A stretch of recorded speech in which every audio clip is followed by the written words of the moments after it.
Welcome back again. I am Nanku sir. मुझे उम्मीद है कि आप सभी लोग अच्छे होंगे। तो आज का इस वीडियो में हम लोग सीखेंगे कि बच्चों को कैसे रहना चाहिए और बच्चों को हमें कैसे देखभाल करना चाहिए और बच्चों के प्रति हमारा क्या कर्तव्य है।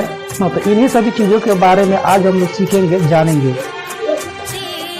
तो यदि आप चाहते हैं कि आपके बच्चे अच्छे रहन सहन स्वभाव के हो और पढ़ाई लिखाई में तेज हो या बॉडी में यानी फिटनेस में वो पूरा हेल्दी हो, तो आप लोगों को कुछ ये जो रूल है ना, ये अपने बच्चों से इसको फॉलो कराते रहना चाहिए। ठीक है, शुरू में आपके बच्चे इसे फॉलो नहीं करेंगे, लेकिन मुझे उम्मीद है कि कुछ दिन फॉलो करने के बाद वो खुद से ही अपने से ही है ना इसे फॉलो करना शुरू कर देंगे।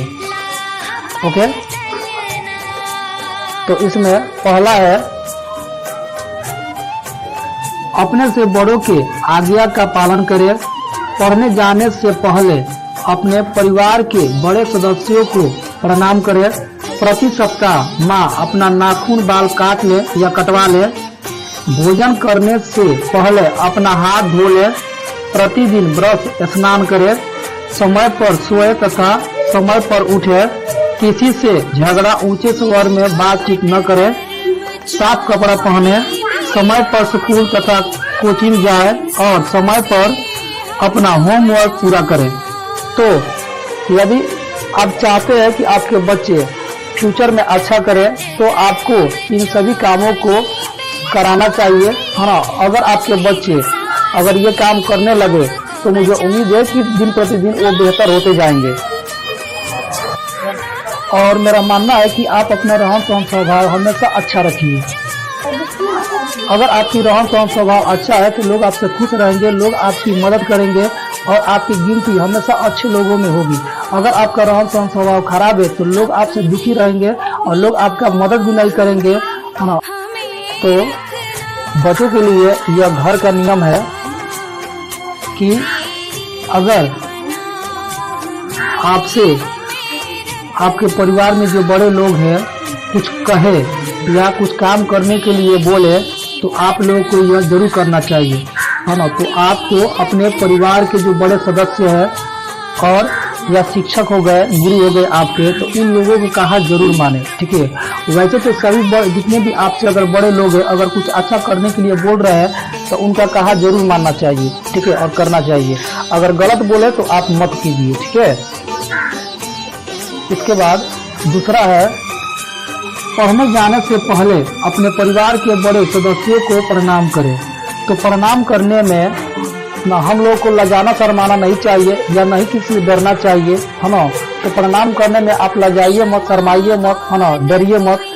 ये हम लोग की जो जीवन है उसको ये बेहतर बनाता है। ठीक है, इससे पता चलता है कि अगर हम किसी व्यक्ति को प्रणाम करते हैं तो पता चलता है कि हमारा परवरिश किस परिवार से हुआ है और वो परिवार को दर्शाता है कि हमारा परिवार कैसा है।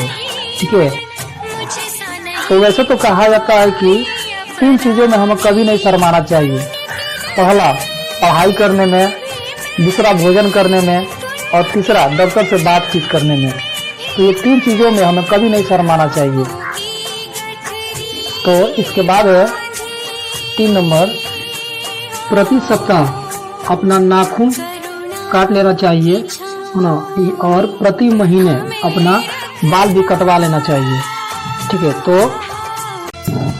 और भोजन करने से पहले अपने हाथ पैर को धो लेना चाहिए, क्योंकि हमारे हाथ पैर के माध्यम से ही बहुत से कीटाणु हमारे शरीर में प्रवेश करते हैं। क्योंकि हम कई जगहों पर जाते हैं तो कई वस्तुओं को टच करते हैं, तो टच करने से हमारे हाथ पैर जो होता है वो गंदे हो जाते हैं और जब हम धोते हैं तो उसमें से कुछ कीटाणु जो होते हैं वो हमारे नाखूनों में बच जाता है। ठीक है, तो और भोजन के दौरान वो हमारे शरीर में प्रवेश कर जाते हैं, इसलिए नाखून काटना बहुत ज़रूरी है।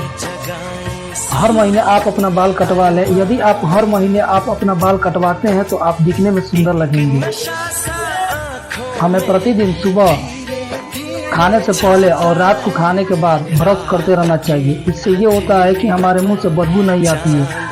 यानी कि जब हम भोजन करते हैं तो भोजन का कुछ अंश या टुकड़ा हमारे मुंह में बच जाता है और वहीं बाद में उसी की वजह से हमारे मुंह से बदबू आने लगती है, जिसके वजह से हमें इन्फेक्शन होने का डर रहता है। इसलिए हमें प्रतिदिन सुबह खाने से पहले और रात को खाने के बाद हमें ब्रश करते रहना चाहिए।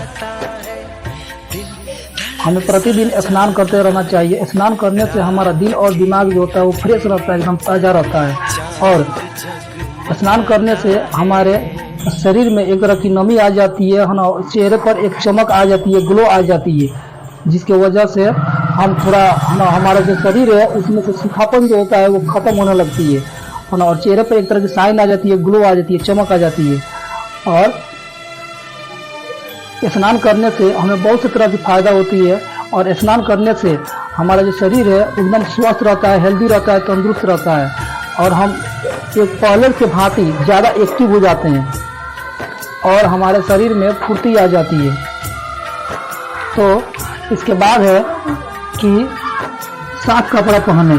तो कोशिश कीजिए कि है ना खुद भी साफ कपड़ा पहनिए और अपने बच्चों को भी साफ सुथरा कपड़ा पहनाइए और वहीं साफ सुथरा कपड़ा पहनाकर अपने बच्चों को स्कूल या कोचिंग भेजिए, है ना, या मार्केट भेजिए। ठीक है।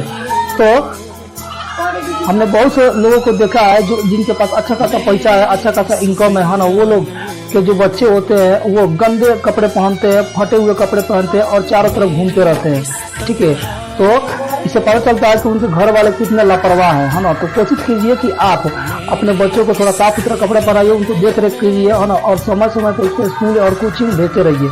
ठीक है। या अगर आपके बच्चे कहीं जा रहे हैं, है ना, तो ध्यान दीजिए कि आपके बच्चे अगर फटे हुए कपड़े या गंदे कपड़े पहन कर कहीं जा रहे हैं तो इससे कोई आपका शिकायत तो ना हो, है ना। तो इसके बाद है समय पर स्कूल तथा समय पर कोचिंग जाए और समय पर अपना होमवर्क कंप्लीट करें, यानी पूरा करें। तो कोशिश कीजिए कि आपके बच्चे ज़्यादा से ज़्यादा उनका समय पढ़ाई में बीते, यानी कि समय पर आप कोशिश कीजिए कि आपके बच्चे समय पर स्कूल जाए और समय पर वापस चले आए, है ना। यानी आप उनको अपने बच्चों को स्कूल पर समय से लेकर जाइए और समय से वापस उन्हें रिसीव कीजिए।